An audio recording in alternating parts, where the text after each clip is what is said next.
อายคนธรรมดาบ่ให้โซสิให้แต่งโตโก้คือสิบ่แม่นภาษาบ้านอายบ่คมคายเว้าเป็นเงินล้านเงินแสนอายบ่เคยได้หูจักคันอีลาคนงา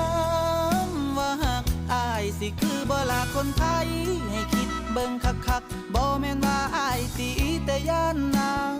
ลำบากย่านเจ้าว่าพามาทุกข์มายากอายย่านเจ้าสิพาทิมคำแพงยามมา